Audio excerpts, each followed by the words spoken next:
Ang ginawa ko, tamad kasi ako magbasa eh. Marinig nyo lang sa boses niya ha.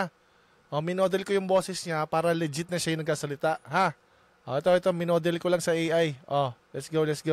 It seems na organized at well-funded ang INC rally sa Nobyembre 16 hanggang 18 with all these free giveaways and free transportation announcements. At ang bagong slogan nila ngayon, Rally for Transparency and a Better Democracy. Wow, talaga ba?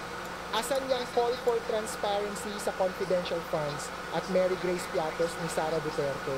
Asan yung call for transparency nung 2022 campaign ni Leni Robredo where she ran on transparency platforms like Full Disclosure Bill and Freedom of Information? Asan yung call for transparency noong Parmali scandal at ibang corruption allegations noong panahon ni Duterte? Tsaka pansinin ang subliminal messaging, red ang kulay sa call for transparency dahil ba ang kulay ni BBM ay red at kailangan na maging transparent. Worse, green ba sa a better democracy dahil green ang kulay ni Sara Lacuastera and INC is implying na pag si Sara ay better democracy. Yak and double yak. Putik, kuwang-kuwang galing. Plakadong-plakado pare.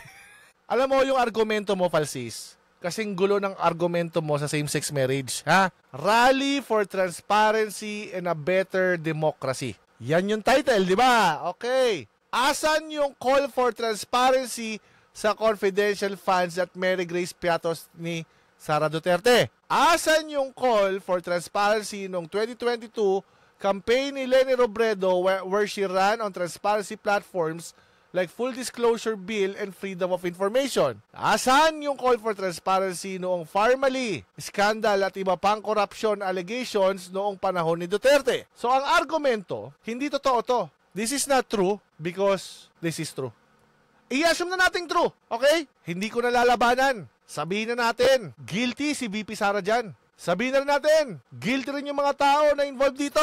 Sabihin na rin natin, guilty na rin si Duterte nito. Panahon ni Duterte. Sino nakahuli ng problema? Inassume na natin lahat totoo ha. Ang question, ano point mo? Hindi naman to contradiction eh. Alam mo bakit? Sabihin natin totoo lahat yan o edi lalong justified tong ginagawa nila. Tanga. Pinatunayan mo lang ulit yung point nila na mag-arali sila for transparency in a better democracy. Dahil nagpatong-patong na. O ano point mo? Nilalo mo lang pinatunayan na justified yung INC sa rally dahil sa mga sinabi mong to. Yan ang problema kapag propagandista ka lang.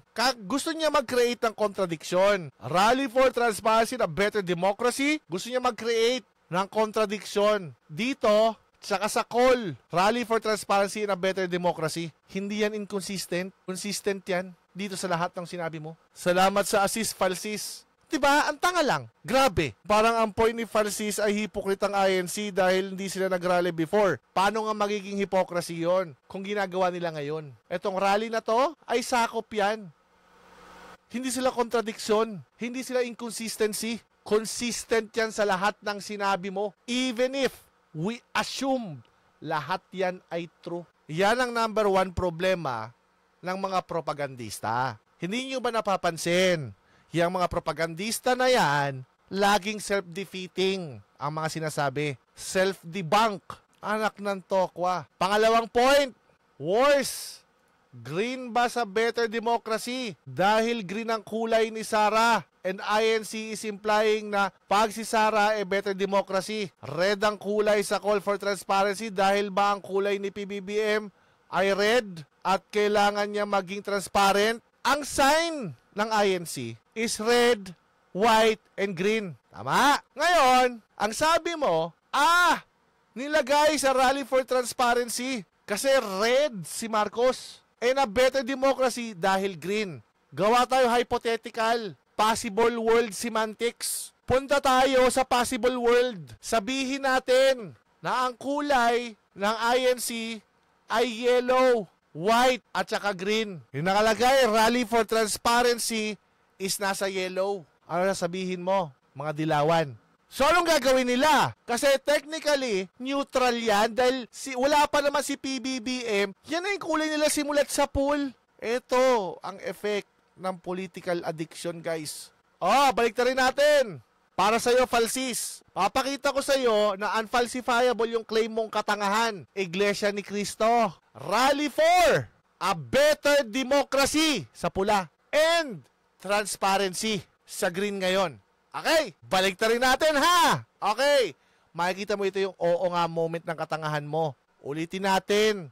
Gawin natin. Gusto bang gawan ko pa ng bilog, tapos green, tapos white? Gusto bang gayahin ko pa? Siguro gets mo naman na, no? Sabihin natin, Iglesia ni Cristo, rally for a better democracy sa pula and transparency, green. Paano mo ini-interpret yung tanga ka? Ganito mo yun i-interpret. Bakit nakalagay a better for democracy sa pula? Ang ibig sabihin ba nun, walang democracy kay Marcos? Tapos, sa green, may transparency? Binaligtad ko na. Paano na gagawin natin? Binaligtad ko na para sa'yo. Ano na gagawin mo? May masasabi ka pa rin. Bakit? Bakit nasa pula yung a better democracy? Ang ibig ba nilang sabihin, walang democracy kay Marcos? Kasi nakalagay pula tas a better democracy. Wala bang democracy kay Marcos? Tapos nakalagay sa green, transparency. Ang ibig ba sabihin nun, kay BP Sara may transparency? Anong pagkakaiba ng ginawa ko sa ginawa mo? Sige nga, binaligtad ko na para sa'yo ha. Argumento mo sablay. Hindi naman yung inconsistent, hindi naman yung incoherent, di yung contradiction. Natunayan mo lang yung point ng rally ng INC. Pangalawa, yung kulay. Pinagbigyan ko na. Baligtarin natin. O ano nangyari? Ganon pa rin. Ganon katanga yung mga argumento ng mga propagandista. Lahat self-debunk, lahat self-defeating. Galingan nyo naman.